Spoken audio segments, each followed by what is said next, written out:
state of New Hampshire. And we're also the most diverse campus in the university system, in the most diverse city in the state.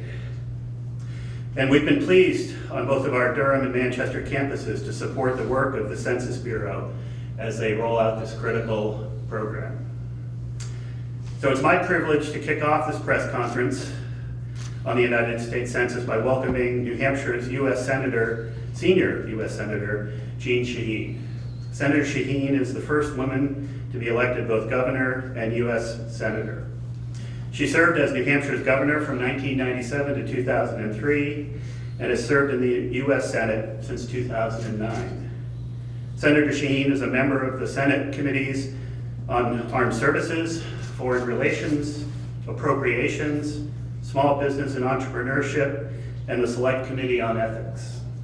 She oversees the budget of the census as ranking member of the Commerce, Justice, Science, Appropriations Committee. Please join me in welcoming her. Thank you. Well, thank you very much, Dean. Thank you for that nice introduction and for participating with us in this press conference and for hosting us here at UNH Manchester. As you pointed out, the operative description there was that I am the ranking member on the Commerce, Justice, and Science Appropriations Subcommittee, and we have oversight of the Census Bureau and the census. And so I've had a chance since becoming a member of that committee and the ranking member over the last 4 or 5 years or so to follow what was happening with the census very closely and to see us begin to ramp up and to address the issues about trying to move the census online that Dr. Dillingham will talk about when he speaks. And I'm really so honored that Stephen Dillingham, who is the director of the U.S. Census Bureau, is here with us in New Hampshire today for this press conference.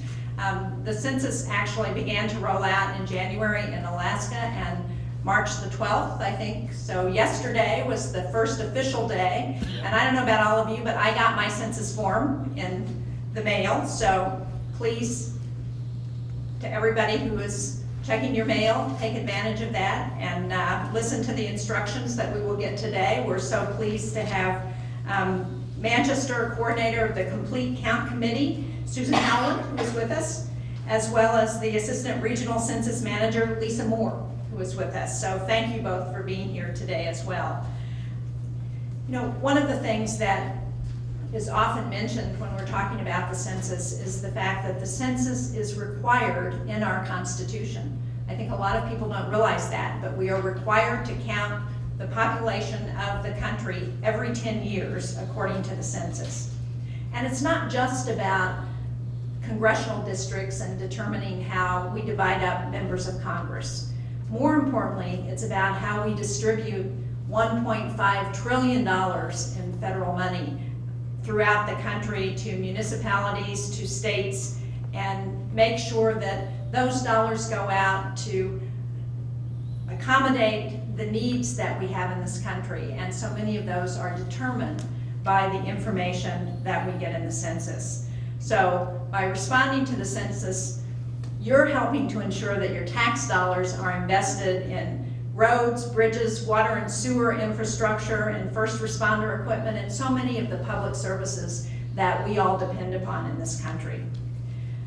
It's very important, since we're only doing this every 10 years, to make sure that we get it right, and that's why we have all these census officials here. That's, I know, Director Dillingham's first priority is to make sure that we get this right, and each of us plays a part in that effort.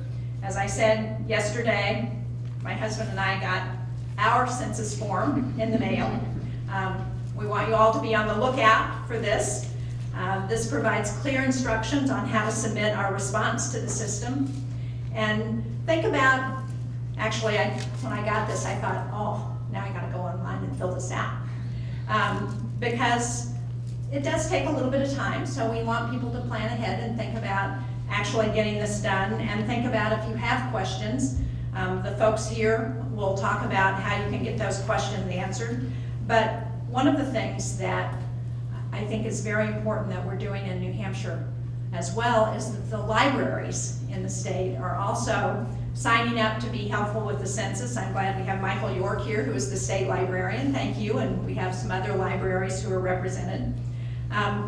Because again, it's so important that we have an accurate count, and that means that when somebody comes to, if somebody comes to your household, if you haven't filled out the form online, or when you fill out the form online, you're counting not just the adults in the household, but you're counting all of the children regardless of age. And we want to make sure everybody is counted because everyone counts. So again, I'm so pleased to have Dr. Stephen Dillingham, the director, here to help us kick off the census in New Hampshire. Thank you so much, Dr. Dillingham.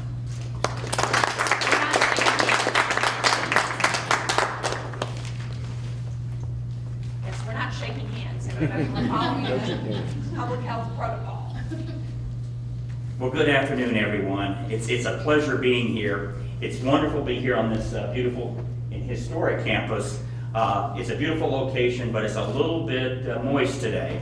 But I'd like to thank Senator Shaheen. As she mentioned, she's had a long time interest and much support for the Census Bureau, and particularly for the 2020 census. And we thank her so much for her leadership, her engagement, and her guidance in the Congress. And I'd also like to thank your colleagues in the Congress. The U.S. Senate passed a bipartisan unanimous resolution supporting the 2020 census.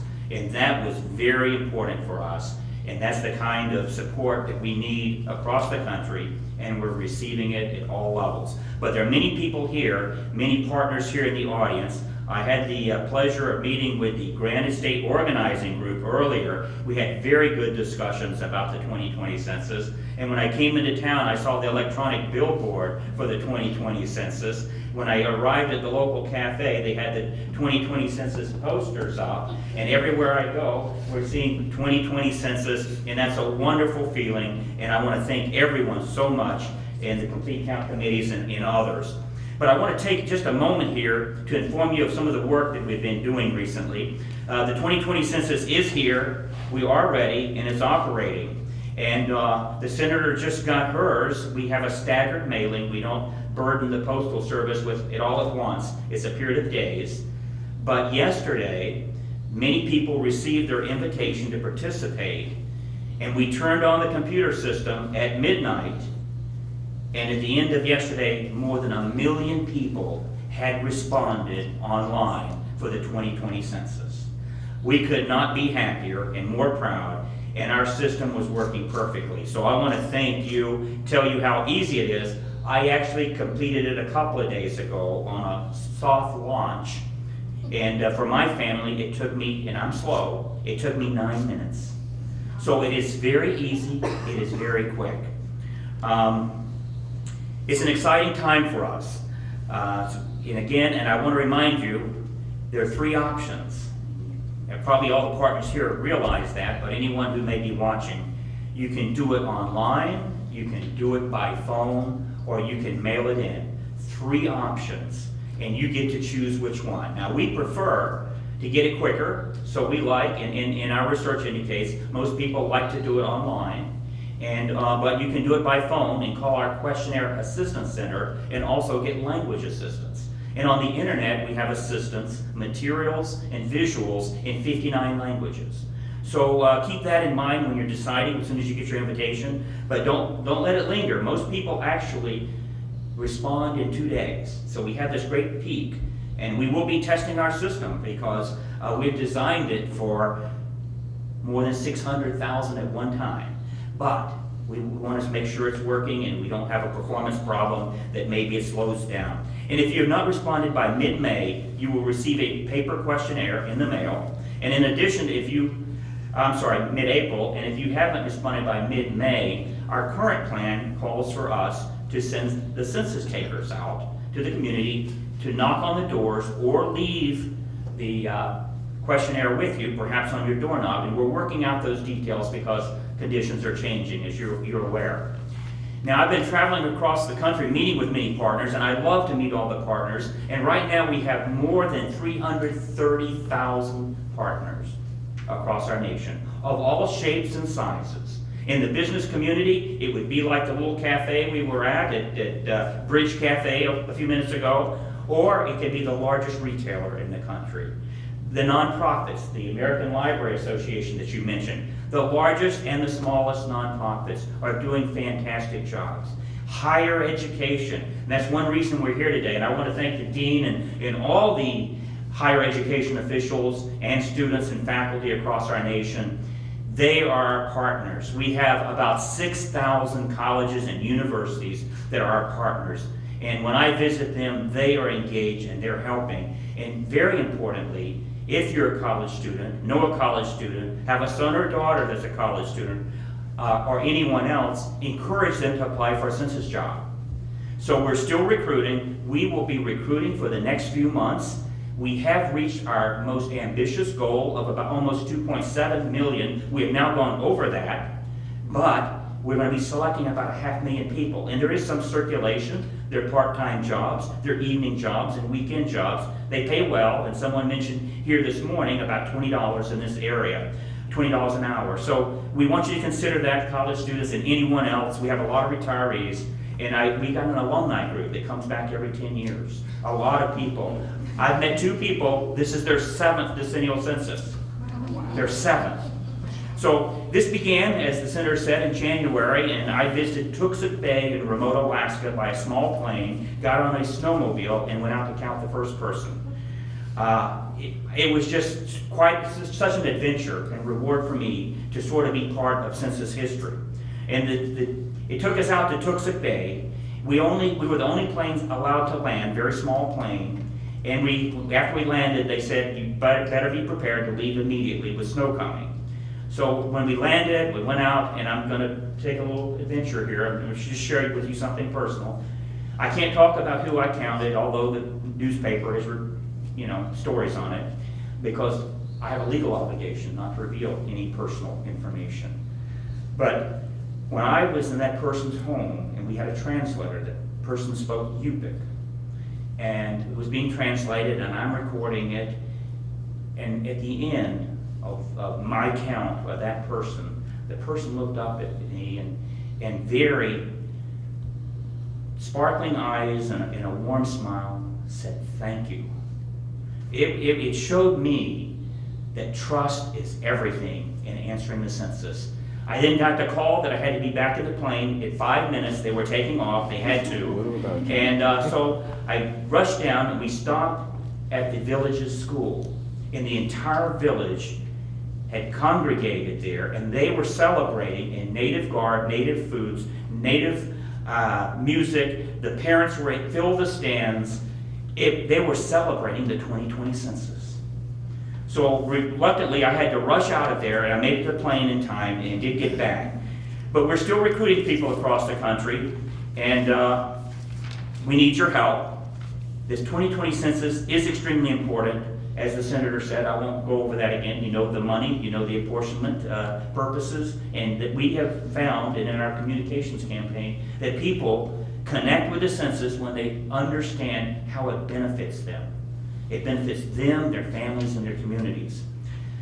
So this is the nation's once-in-a-decade opportunity to help us with the funding and fulfilling this constitutional responsibility. The decennial census is the cornerstone of our nation's most used data.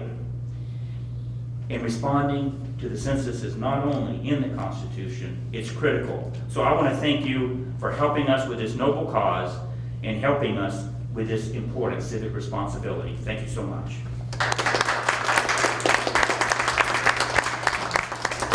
Now, let me introduce the person who's working with the census here in Manchester. She's the coordinator of the what we call the CCC. That's not the Conservation Corps. That's the census in Manchester, but Susan Howland. Thank you, Senator. So I'm going to talk specifically about the work that we're doing in Manchester, and I have to say that the initial really big and heavy support came in from Granite United Way and the City of Manchester into getting together and doing some really important work. What disturbs me as a person who lives and works in Manchester is in the last census, there were areas where a lot of our vulnerable residents live that were between 25 and 33% unfilled out census forms. So that means in some neighborhoods, some poor neighborhoods, 1 in 3 people did not fill out their census form. So I've lived in Manchester a long time. I know when there's an emergency in Manchester, people respond and they respond well. And I think that if we don't respond to this census really well this year, it will be an emergency for Manchester because it'll affect 10 years of funding on the federal level. So I'm asking anybody and everybody to be a part of it because it really is a community-wide initiative. Anybody can speak it up, anybody can talk it up. We met with Easter Seals the other day, and on top of the questions like, have you had 103 fever? The last question will be, have you filled out your census form yet? So everybody should be doing that at their work. You know, instead of have a nice day, have you filled out your census form yet? Would be great. And we're doing some great work with the nonprofits because our nonprofits in Manchester are the key to our success, and they are working with our most vulnerable residents and our residents who are most unlikely to fill this out is because of safety and trust. So our nonprofits that are giving great services to these people can be trusted and will be able to spread the word that this is a very safe thing to do. We've talked about, you know, census employees will go to jail, and that's pretty big. So, you know, the census data is very well protected. It's easy, it's safe, and it's incredibly important to, you know, the whole country. But, you know, in my world, you know, Manchester is the most important. My counterpart, Chuck Nettleship, and I have been out and visited over 50 nonprofits and area businesses, and we'll continue to do that. I'm glad that our efforts of having signage around the city, few, were noticed and up in time.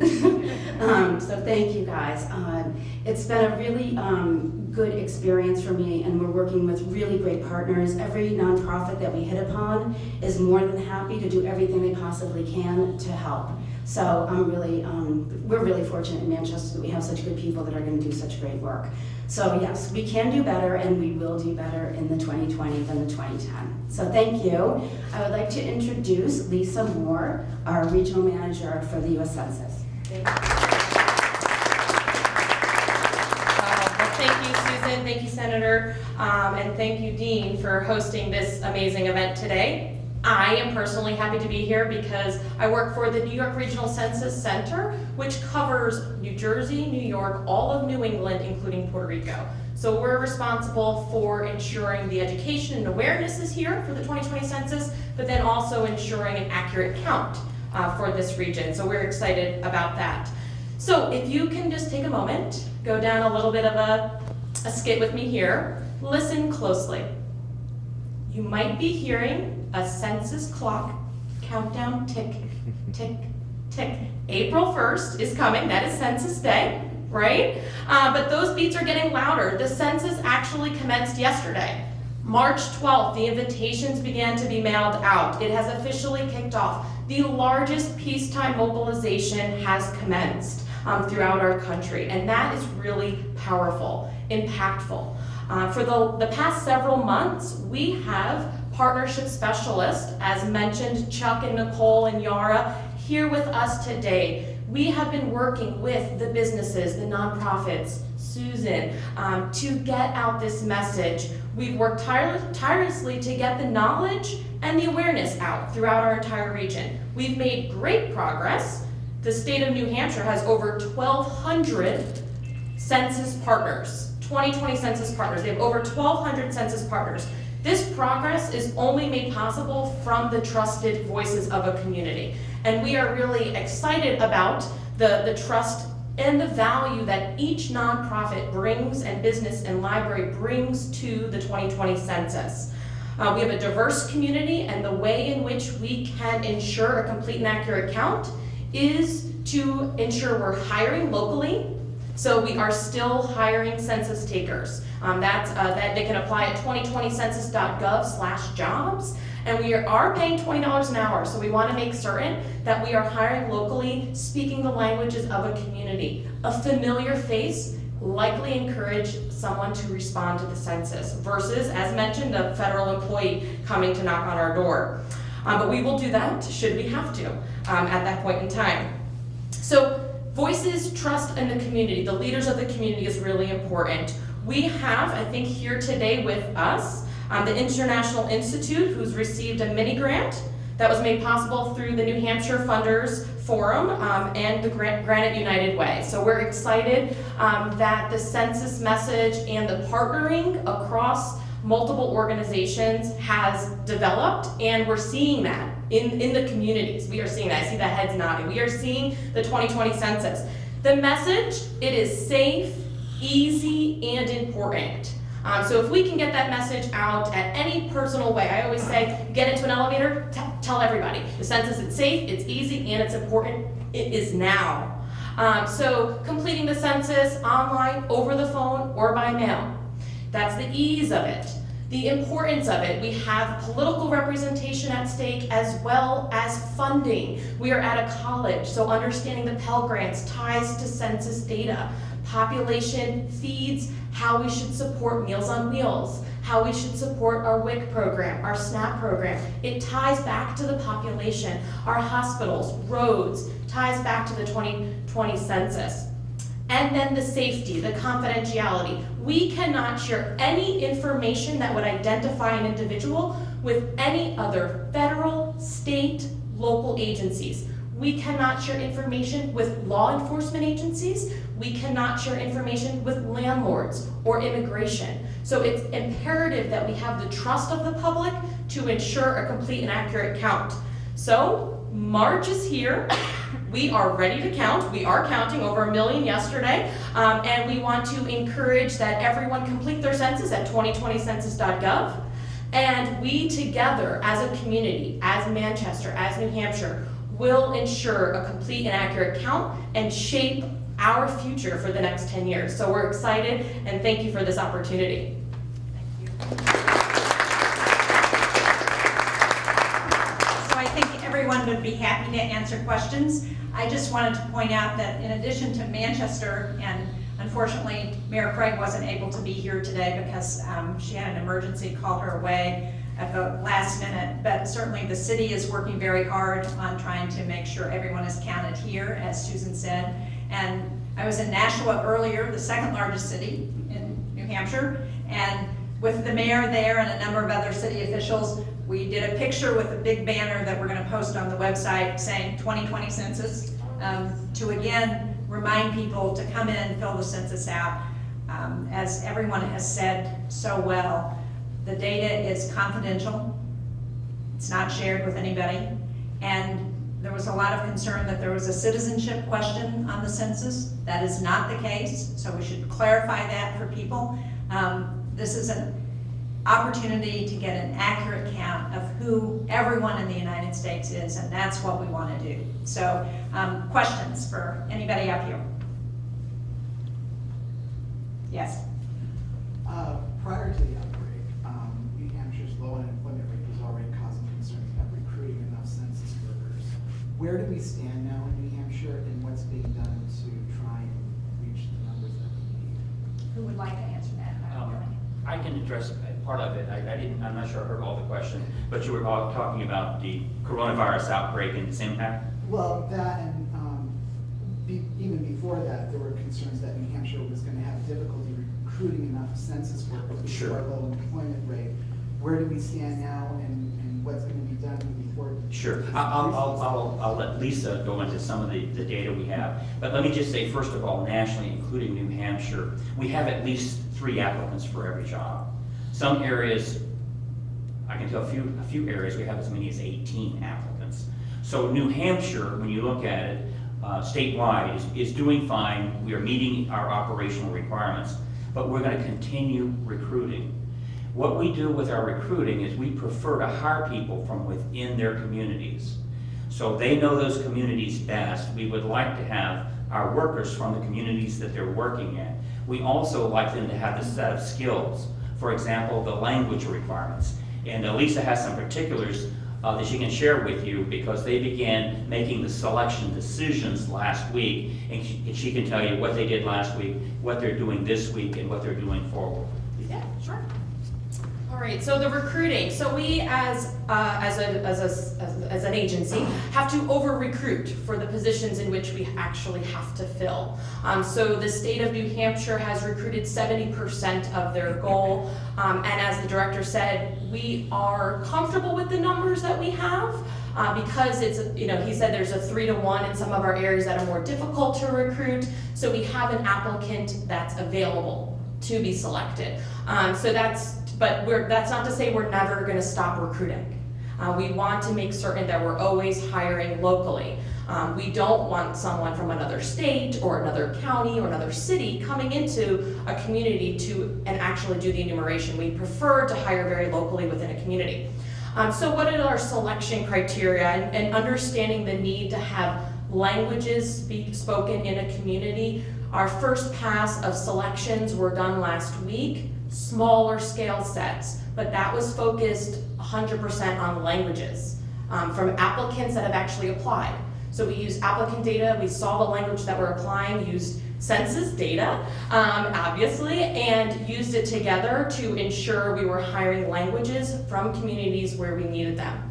This week, because I actually received a call from an applicant yesterday from New Hampshire, I don't know if she was foreshadowing that I was going to be here, but I received a call yesterday from an applicant wanting to know when they would be hired, when they might be called. And just this week and into next week and the following week, we will be calling the larger portion of those applicants to come work for the 2020 census. We are selecting them now. Generally speaking, they won't start door knocking until the mid-May timeframe. So we have background clearance checks that have to occur all prior to that door knocking phase. So it's not too late to be hired as a census taker. And based on the geography, we're just starting that this week. So I told the individual yesterday, and everyone here today, because you're all maybe have applied, is that if you see a phone number coming in from your phone, answer it. We call by phone first. We were trying to connect with an individual by phone, and it could be a random phone number. So we understand the robocall, so just answer the phone and work with us if it's a census employee encouraging you to take the next step as a census taker. Lisa, can you reiterate again how much the pay is for workers here in this area? Yes, so the pay throughout the state of New Hampshire is $20 per hour. And I believe the state has also waived some of the income-based waivers. So we want to make certain if you're on some of the benefit programs, this might not, depending upon the waiver program that you might be on, will go against your income. Will not. Thank you, that. Yes, so will not go against your income. And that's really important because it's temporary work. Evenings, weekends, 10 hours a week. Maybe just Saturday and Sunday, you want an extra part-time position, or you want to help your community, but earn a paycheck. And this is a great way to do it, 6 to 8 weeks in length of duration, so it's not a long-term commitment. But we are still recruiting, but starting to make the hiring selections this week and into next. Other questions? Yes. So we're here at UNH, and Yes, can you identify yourself sure, and I'm sorry, I'm Bill tell us who Lennox. you're with? I am with the New Hampshire Funders Forum. I'm a complete count consultant. And so I was just over at Durham, and we have another event over there. I'm curious if there's a thought about how the census is going to be conducted. UNH, like many institutions, is going to go to an online mode of operation for the rest of the school year. It's going to make the count on the campuses difficult, so I'm curious if there's any thinking about how that's going to take place. Who would like to respond to that? I could just speak generally. I guess really we're trying to remind everyone in our communications campaign with our partnership specialists, in all the messaging that we can do, that everyone has these three methods. If you can gain access to a computer, even if it's the library or your own computer or the campus computer, or if you have a smartphone, you can use the internet, but even a hard line or any phone, you call one of 10 questionnaire centers. We have a toll-free number. It will send you to a questionnaire assistance person, and they will take the information right there, and they can provide help in 13 different languages, and then also tell you about the other 59, the 59 total languages. So, and then of course, our fourth mailing, if we don't hear from you, we're going to send 5 mailings. It's a lot of mailings. Our first mailing was 143 million letters, which received today and yesterday. And we want that number to go down dramatically and fast. But you will get a second mailing no matter what, because we're kind of prompt there. But after that, if we still haven't heard from you, That's when we start thinking about you for our, what we call non-response follow-up with the census takers. And we're going to be working out some of those details. But now for the colleges, I don't think you were asking the question, but for college students that live on campus, we have special procedures for collecting that information. And we work with the university and colleges to make sure that happens. Did that answer your question? Or? Yeah, that's what I was. And could I make one small clarification? Yes, please. So I just wanted to clarify that the only decision that the university system has made thus far is that the 2 weeks following this upcoming spring break, which is the next week, will be fully online.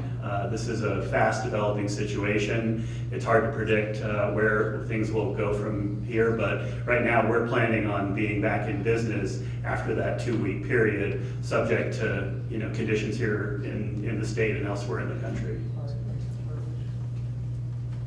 Any other questions? Yes. Just to follow up on that, so, I mean, for college students, it might be confusing anyhow, because they have home and then they've got home at the university as to where they should be counted. And you need so many colleges now going beyond 2 weeks.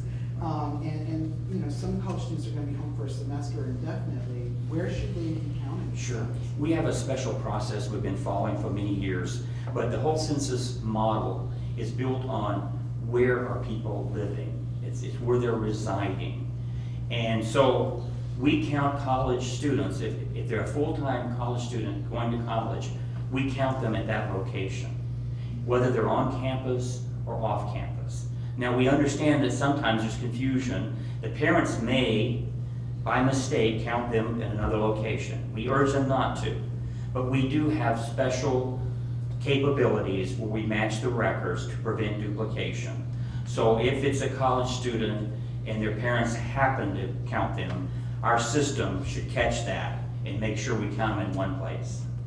So that's the way it works. We have extensive administrative data sort of behind the curtain to make sure our quality controlled, to make sure we're not double counting people. And that happens particularly, it may happen here, where people may reside part of the year in New Hampshire and maybe part of the year in Florida. So we have to assign them the location, which is usually what they report, but sometimes there's some confusion.